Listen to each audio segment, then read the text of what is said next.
Hi friend. दोस्तों, science की एक और सीरीज में आपका स्वागत है। दोस्तों, ये साइंस का 2016 का जो पेपर आया हुआ था उसके बारे में आज हम बात करेंगे। दोस्तों, मैं आपको एक क्वेश्चन में हो सकेगा तो दो तीन क्वेश्चन भी बताने की कोशिश करूँगा, आपको समझाने की कोशिश करूँगा। हो सकता है ये वीडियो थोड़ा बड़ा हो जाए, आप अंत तक देखना। दोस्तों, अगर आपने ये वीडियो देख लिया तो इन्हीं 30 क्वेश्चनों में से मैं दोस्तों आपसे कहता हूँ कि कम से कम एक क्वेश्चन या दो क्वेश्चन तो रिपीट होंगे ही सही इन 30 क्वेश्चनों में से। क्योंकि मैंने साइंस में देखा है कि बहुत से क्वेश्चन रिपीट होते हैं दोस्तों।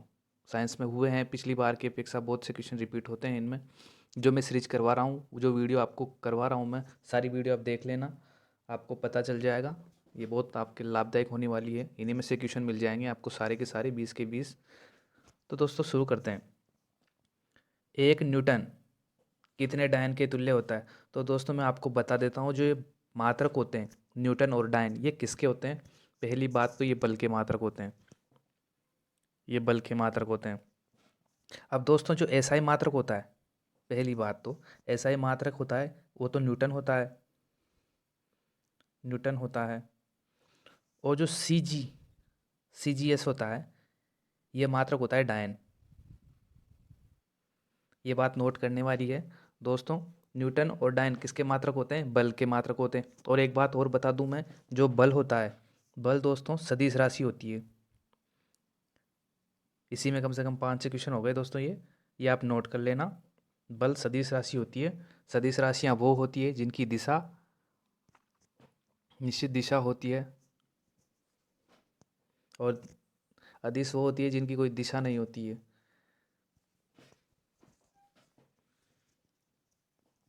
तो आपको समझ समझ गए होंगे दोस्तों। एसआई मात्रक तो न्यूटन है और सीजीएस मात्रक डायन है। और एसआई मात्रक के बारे में मैं बता दूं, ये 1971 में लागू किया गया था दोस्तों। ये पद्धति कब लागू की गई थी? 1971 में। मात्रकों की जो ये पद्धति लागू की गई थी वो 1971 में। अब दोस्तों एक न्यूटन किसके बराबर होता है दोस्तों? जो एक न्यूटन होता है ये किसके बराबर होता है? 10⁵ के। तो अपना राइट आंसर तो बी हो जाएगा दोस्तों। एक न्यूटन बराबर, एक मात्रक ये भी ध्यान रखना, एक न्यूटन बराबर 1 kg मीटर सेकंड स्क्वायर। ये भी इसका मात्रक होता है, आप इसको भी ध्यान रखना। हो सकता है कि घुमा के इस बार ये पूछ ले। आपको 7 8 क्वेश्चन मैंने इस क्वेश्चन में क्लियर करा दिए दोस्तों। ये क्वेश्चन बहुत सी बार घूमता है, बहुत सी बार पूछा भी गया है कंपटीशन में, हो सकता है रिपीट हो।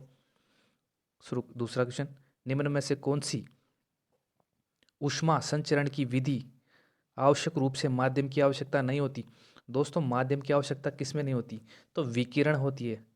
विकिरण जो ऊष्मा संचरण की विधि होती है, इसमें माध्यम की आवश्यकता नहीं होती। आपको पता है कि सूरज की किरण पृथ्वी तक पहुंचती है, किसी किस मात किसकी किस विधि से पहुंचती है? विकिरण की माध्यम इस विकिरण की संचरण पद्धति से पहुंचती है। तो आपको पता है कि ब्रह्मांड में माध्यम नहीं होता है, माध्यम होता है अपनी पृथ्वी के वायुमंडल में। तो सूरज ब्रह्मांड में उपस्थित है, तो वहाँ से आने में तो माध्यम है ही नहीं, इसलिए इसको माध्यम की आवश्यकता नहीं होती इस विधि को। जबकि चालन में होती है, समवन में होती है। नेक्स्ट क्वेश्चन, वायु में ध्वनि का वेग। दोस्तों ये बात ध्यान रखना, डायरेक्ट क्वेश्चन भी पूछ सकता है। जो वायु में ध्वनि का वेग होता है वो कितना होता है? तो ये होता है 332 मीटर सेकंड। मीटर सेकंड मात्रक का विशेष ध्यान रखना दोस्तों। बहुत सी बार मात्र आगे 332 ही दे देगा वो, पीछे मात्रक घुमा देगा वो थोड़ा बहुत, जिसमें बच्चे कन्फ्यूज हो जाते हैं दोस्तों। मीटर सेकंड होता है। यदि वायु में दाब को 2 गुना कर दिया जाए तो ध्वनि पर वेग का क्या प्रभाव पड़ेगा? तो दोस्तों ये एक बात ध्यान रखना, जो दाब होता है, दाब दाब का कभी भी प्रभाव नहीं पड़ता है ध्वनि के वेग पे। आप इसको 2 गुना करो, 4 गुना करो, 10 गुना करो, तो भी इसका वेग जो होगा वह हमेशा 232 मीटर पर सेकेंड ही होगा। ये बात ध्यान रखने योग्य है। ताप अगर होता तो ताप का प्रभाव पड़ता है ध्वनि पे।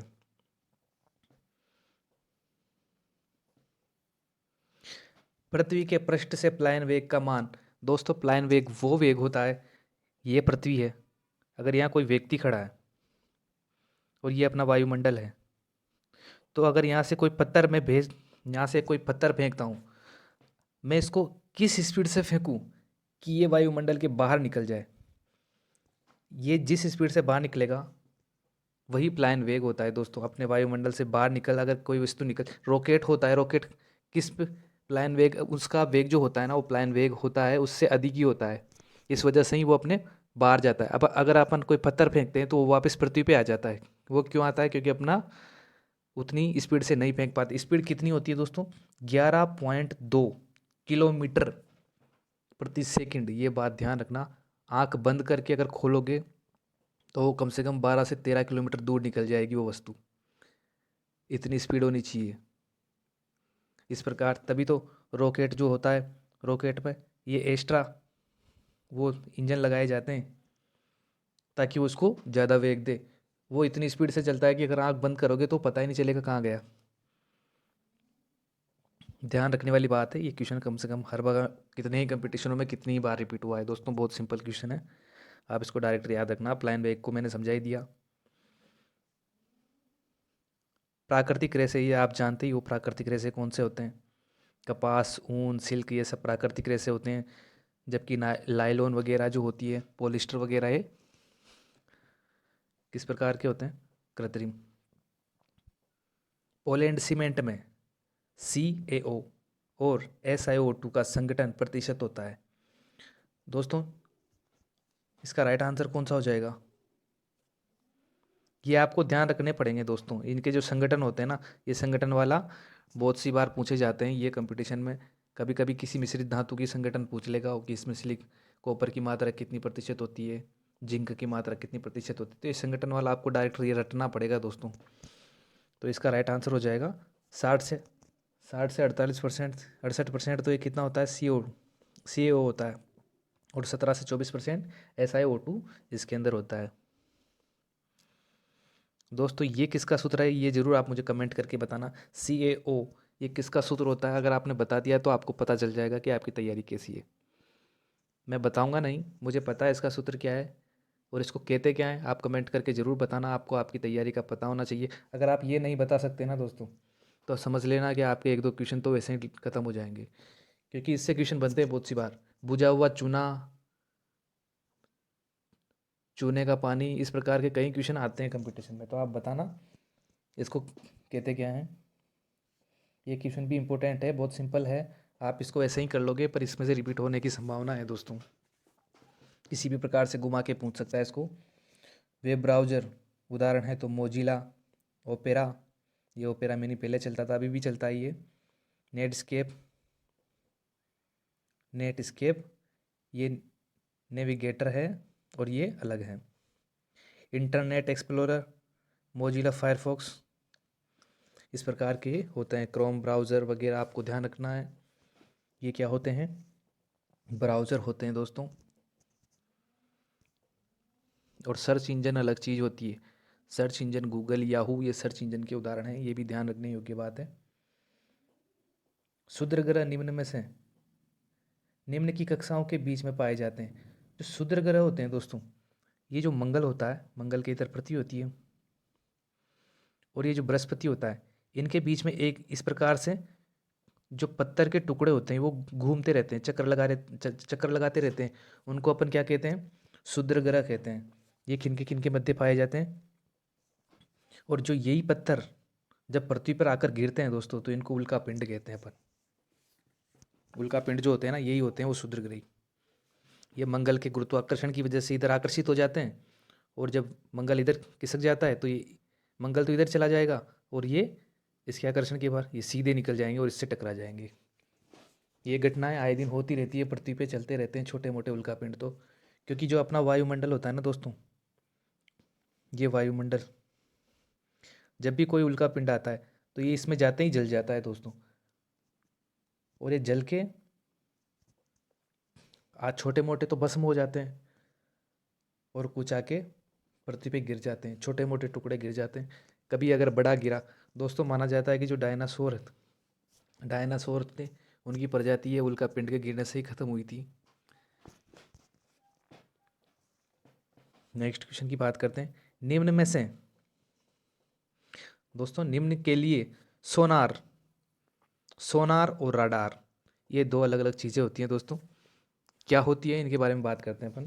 तकनीकी काम में ली जाती है। तो सोनार जो होती है, कि जल में स्थित पिंड यानी कि नौसेना इस चीज़ का इस्तेमाल करती है, नावों में इनका इस्तेमाल किया जाता है। जल में स्थित पिंडों की दूरी, दिशा, चाल मापने के लिए इसका प्रयोग किया जाता है। ये किसके पास होता है? नौसेना के पास। सोनार जैसी चीज़ें नाविकों के पास होती है।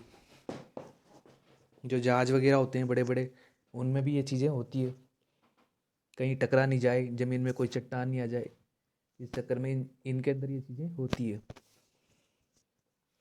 वहीं दोस्तों बात करें रडार की, तो रडार किनके पास होता है? एयरफोर्स वालों के पास होता है। सीमा पे जो सुरक्षा करते हैं उनके पास ये प्रणाली होती है। ये किसमें? ये वायु में स्थित पिंडों की दूरी, दिशा, चाल मापने के लिए। मतलब रडार पे अगर कोई, अभी ये रडार यहाँ पे लगा रखा है, यहाँ पे आर्मी ने, जब भी कोई भी, तब पाकिस्तान से कोई अगर कोई रॉकेट छू आया तो ये रडार इसको पकड़ लेगा कि कोई रॉकेट इतनी दूरी पर है, इस स्पीड से अपनी ओर आ रहा है, तो इधर से फिर भारत मिसाइल छोड़ देगा। इस प्रकार से चलता है ये सबके पास होता है। दोस्तों अगर वीडियो अच्छी लगे तो लाइक ज़रूर करना, सब्सक्राइब अगर आपको अच्छा लगे तो करना, नहीं तो मत करना, किसी और से देख लेना वीडियो, क्योंकि अब पेपर बहुत पास आने वाला है। आपको जहाँ अच्छा लगे वहाँ पढ़ना, कोई दिक्कत नहीं है। सब्सक्राइब की अच्छा लगे तो लाइक कर देना। नीचे दी गई अभिक्रिया के संदर्भ में कौन सा कथन असत्य है? असत्य को छांटना है दोस्तों। शीशा अपचयित हो रहा है, ये गलत बात है। कार्बन डाइऑक्साइड अपचयित हो रहा है, ये भी गलत है। कार्बन अपचयित, उपचयित दोस्तों, यहाँ पे कार्बन उपचयित हो रहा है, तो यहाँ पे देखो ये कार्बन है, इसके साथ ऑक्सीजन अणु जुड़ रहा है, तो इसका मतलब ये उपचयित हो रहा है, तो ये राइट आंसर हो जाएगा, ये राइट हो जाएगा। और लेड ऑक्साइड, लेड किससे रिप्रेजेंट करते हैं? पीबी से, ये बात याद रखना। डायरेक्ट कभी कभी क्वेश्चन आ जाता है, मात्रक से हमेशा क्वेश्चन भी आता है कि पीबी किसको रिप्रेजेंट करती है, तो ये लेड को रिप्रेजेंट करती है। लेड ऑक्साइड अपचयित हो रहा है, तो दोस्तों देखो यहाँ पे ये ऑक्सीजन का अणु है, त्याग रहा है, तो इसका मतलब इसका अपचयन हो रहा है, तो इसका मतलब ये और ये तो सही है, पर ये दो गलत है, तो इसका राइट, अपर को तो असत्य ढूंढना था, तो इसका राइट आंसर कौन सा हो जाएगा? ए, एक और दो। नेक्स्ट क्वेश्चन की बात करते हैं दोस्तों।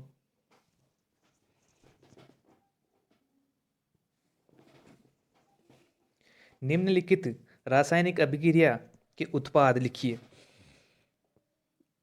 जो अभिक्रिया दे रखी है यहाँ पे एम की जगह पे क्या आएगा, एक्स वाई और जेड की जगह पे क्या आएगा? ये खालिस्तान वाले क्वेश्चन आते हैं, ये इस प्रकार के अभिक्रियाएं आपको थोड़ी बहुत याद होनी चाहिए, जैसे प्रकाश संश्लेषण वाली, कुछ छोटी मोटी जो आप याद कर सको वो आपको याद रखनी चाहिए, या आपको संतुलित करना आना चाहिए। आप अगर आपको समीकरण संतुलित करना आती है तो आप ऑटोमेटिक इनको कर लोगे दोस्तों। अब दोस्तों देखिए, यहाँ जो फेरिक ऑक्साइड है, ये फेरिक ऑक्साइड एक्स, ये उत्पाद बनेगा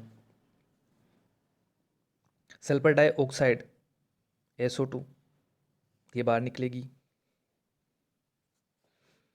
और एक सल्फर ट्राई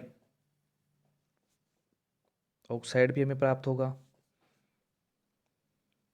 FeSO4, यहाँ M की जगह पे ये हमें प्राप्त हो जाएगा। इसको बोलते हैं फेरस सल्फेट। इसको क्या बोलते हैं दोस्तों? Ferrous sulphate. इसमें कितने अणु होते हैं? जल के 7 अणु उपस्थित होते हैं। ये बहुत सी बार डायरेक्ट क्वेश्चन भी पूछे जाते हैं कि फेरस सल्फेट में कितने जल के अणु उपस्थित होते हैं, तो 7 होते हैं। इस प्रकार से कंपटीशन में पूछे जाते हैं। इसका राइट आंसर हो जाएगा दोस्तों FeSO4, क्योंकि जब अपन इसको गर्म करेंगे तो ये जल के अणु क्या हो जाएंगे? बाहर निकल जाएंगे, वाष्पीकृत हो जाएंगे, तो क्या बचेगा दोस्तों? FeSO4। दोबारा समझिए दोस्तों, जब इसको हम गर्म करेंगे, यहाँ उष्मा दी अपन ने, तो क्या बचेगा यहाँ पे? FeSO4 बचेगा, ये जल का अणु टूट जाएगा, उठ जाएगा। किसी भी पदार्थ में जल होता है तो अपन उसको गर्म करते हैं तो वो निकल जाता है ना, इसी प्रकार से निकल जाएगा। अब इसको और गर्म करोगे, FeSO4 को जब और गर्म करोगे ना, तो ये टूट जाएगा, ये Fe2O3 में टूट जाएगा, और SO2 और SO3 में टूट जाएगा दोस्तों। तो इसका राइट आंसर कौन सा हो जाएगा? M। ये ध्यान रखने वाली बात है। वाष्पीकरण की गुप्त ऊष्मा, तो ये डायरेक्टर परिभाषा है, इसको ध्यान रखना। ताप की वह मात्रा जो 1 किलोग्राम द्रव को वायुमंडलीय दाब, थोड़ा ऊपर ले लेते हैं, वायुमंडलीय दाब और द्रव के क्वथनांक पर गैसीय अवस्था में परिवर्तन करने के लिए आवश्यक होती है। दोस्तों यही गुप्त ऊष्मा होती है। इस परिभाषा को आप डायरेक्टली याद रखना। एक ये क्वेश्चन है, 8 ग्राम ऑक्सीजन अणु में कणों की संख्या कितनी होती है? दोस्तों 1 मोल जो होता है, 1 मोल, 1 मोल ऑक्सीजन में कितने अणु होते हैं? 1 मोल ऑक्सीजन में कितने अणु होते हैं? 6.023 इंटू 10⁻²3, ये 23, ये इसमें अणुओं की संख्या होती है दोस्तों 1 मोल में। ये डायरेक्टर क्वेश्चन पूछा जा सकता है, आप इसको याद रखना। अब ये किसके बराबर है? 1 मोल ऑक्सीजन कितनी ग्राम होती है? 32 ग्राम। तो इसका मान ये 32 ग्राम के बराबर है। अब मुझे तो 8 ग्राम का मान ज्ञात करना है। तो दोस्तों मैं पहले तो इसमें भाग लगाऊंगा, 32 का भाग इसमें लगाऊंगा तो 1 ग्राम का मान पता हो जाएगा अपन को। 1 ग्राम को जब 8 से गुणा करोगे ना, तो इसका राइट आंसर 1.05 इंटू 10⁻23 आंसर आ जाएगा। ये बात ध्यान रखना दोस्तों, मैंने आपको बता दिया, आप पेन कॉपी में कर भी सकते हो। यही प्रकार है, भाग लगाना है आपको। मैथ थोड़ी बहुत आती होगी, बहुत सौ को तो बहुत ज़्यादा भी आती होगी, ऐसा नहीं है। क्या होता है जब शुष्क बुझे हुए चूने की अभिक्रिया क्लोरीन गैस के साथ करवाई जाती है? क्लोरीन गैस के साथ किसकी क्रिया कराई जा रही है दोस्तों? शुष्क बुझे हुए चूने की। तो दोस्तों CaOH2 की क्रिया किससे कराई जाती है? Cl2 से, क्लोरीन से। तो अपन को जो उत्पाद प्राप्त होगा दोस्तों, वो अपन को प्राप्त होगा CaOCl2 प्लस H2O। H2O बाहर निकल जाएगा। तो जो ये सूत्र है CaOCl2, ये किसका सूत्र है? विरंजक चूर्ण का। तो इसका राइट आंसर कौन सा हो जाएगा? विरंजक चूर्ण दोस्तों, ए वाला राइट आंसर हो जाएगा। जीव विज्ञान के जनक, तो जीव विज्ञान के जनक अरस्तु को कहा जाता है, ये बात आप ध्यान रखना। और जीव विज्ञान शब्द का सर्वप्रथम प्रयोग किसने किया था, ये आप मुझे कमेंट करके जरूर बताना।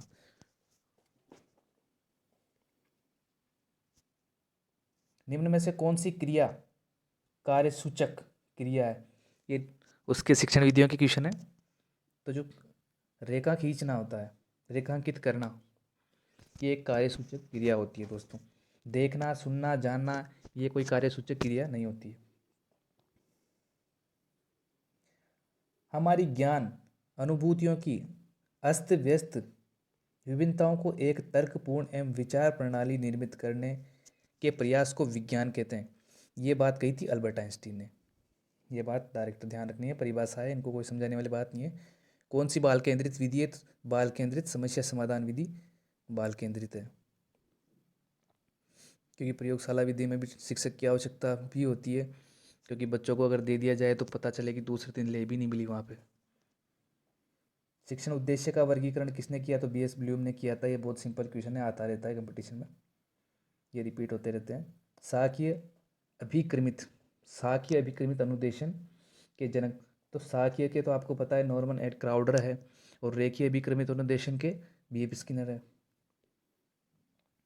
निम्न में से कौन सी क्रिया शिक्षण विज्ञान शिक्षण के पाठ्य सहगामी, तो विज्ञान मेला सहगामी की बात की है दोस्तों। तो पाठ्य जो विज्ञान मेला होता है, ये सहगामी क्रिया होती है।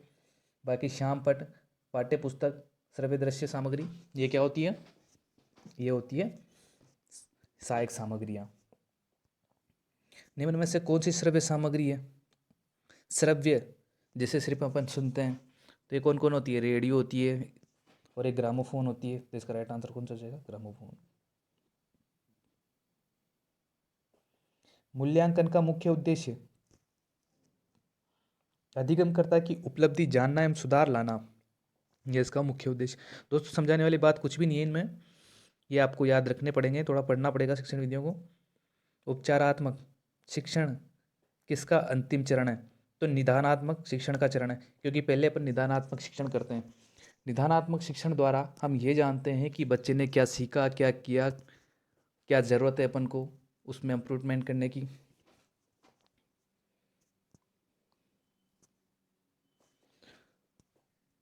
तो उसमें जो अप्रूवमेंट लाएंगे अपन, वो किसके माध्यम से लाएंगे, सुधार किस प्रकार से लाएंगे? उपचारात्मक शिक्षण के माध्यम से, क्योंकि निदानात्मक के बाद उपचारात्मक किया जाता है। उसका उपचार, पहले तो निदान किया जाएगा, फिर उसका उपचार किया जाएगा, जो भी समस्याएं उत्पन्न होगी उनका। निम्न में से पौधे का कौन सा भाग अगुणित अगुणित होता है? तो ये युग्मक होता है, यह अगुणित होता है दोस्तों।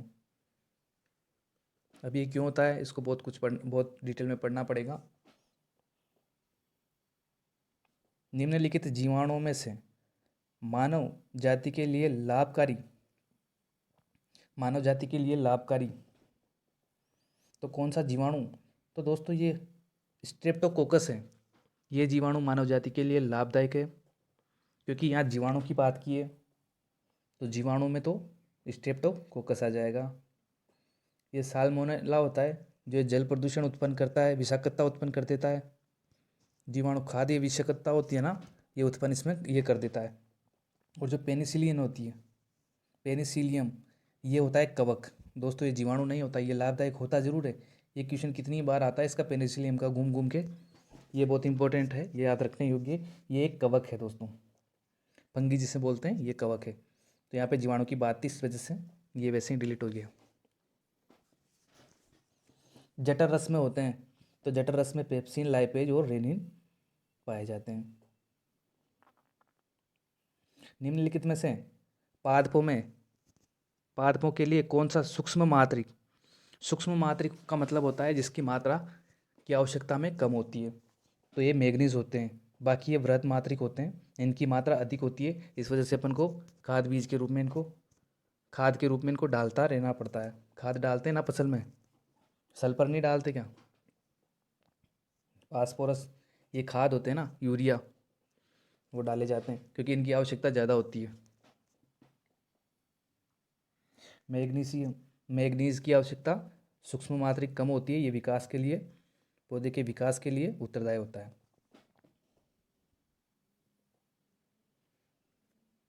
जो वृद्धि और विकास होता है ना दोस्तों, उसके लिए ये उत्तरदायी होता है। पुरुष में कौन सी कोशिकाएं वृषणीय हार्मोन्स यानी कि एस्ट्रोजन का संश्लेषण एवं स्त्रावण करती है? तो जो लेडिंग कोशिका होती है, लेडिंग कोशिका ये इसका स्त्रावण करती है दोस्तों। और इस कोशिका को एक नाम और है, इसको बोलते हैं अंतराली कोशिकाएं भी इनको बोला जाता है दोस्तों। हो सकता है कि घुमा के इस प्रकार से अंतराली आ जाए ऑप्शन में। दोस्तों ये सबसे सिंपल क्वेश्चन, अक्सर इस क्वेश्चन से लगाव है, अक्सर पूछा जाता है। कभी यहाँ 37 डिग्री दे देगा, कभी फ़ारेनहाइट में दे देगा 98.6 डिग्री फ़ारेनहाइट। तो ध्यान रखने वाली बात है कि मनुष्य का शरीर का जो लगभग सामान्य ताप होता है कितना होता है, 37 डिग्री, और फ़ारेनहाइट में 98.6 डिग्री फ़ारेनहाइट ये होता है दोस्तों। कभी ये पूछ लेता है, कभी ये पूछ लेता है, बस इसको घुमाता रहता है, वो ऐसे चलता रहता है। कुछ क्वेश्चन तो उसके बहुत अजीज है, अक्सर कंपटीशन में रोज़ ही देता रहता है वो। दोस्तों वीडियो देखने के लिए धन्यवाद। अगर आपको अच्छी लगी हो तो मुझे कमेंट करके बताना। हो सकता है कि मैं आपके लिए और पेपर, जो पुराने सारे पेपर है वो करवाने की कोशिश करूँगा। दोस्तों आप कमेंट करके जब तक मुझे बताओगे नहीं कि आपको अच्छी लग रही है, कि समझ में आ रहा कि नहीं आ रहा, क्योंकि मेरी भी गला सूख रहा है दोस्तों, मेरी भी मेहनत बेकार जा रही है अगर आपको ही पसंद नहीं आ रही तो। इसलिए आप कमेंट करके ज़रूर बताया करो। चैनल सब्सक्राइब तो आपकी मर्ज़ी है, करो तो कर लेना। बाकी जो सारी वीडियो मैंने डाली है आप उन्हें ज़रूर देखना, साइंस की और मैथ की भी मैं डाल रहा हूँ, क्योंकि आपके लिए बहुत हेल्पफुल होने वाली है दोस्तों। मैथ और साइंस में मैं कह सकता हूँ आपको कहीं भी पढ़ने की ज़रूरत नहीं पड़ेगी। आपने जो सारी वीडियो अगर मेरी देख ली तो दोस्तों, पढ़ना वाला अलग बात है, मैं सिर्फ ऑब्जेक्टिव क्वेश्चन ही करवा रहा हूँ अभी तो आपके लिए। क्योंकि ये जो क्वेश्चन आपने लगा लिए ना दोस्तों, इन्हीं में से सारे क्वेश्चन मिल जाएंगे आपको। थोड़ा सा घुमा के दे देगा पर क्वेश्चन सारे यही पूछेगा। धन्यवाद दोस्तों।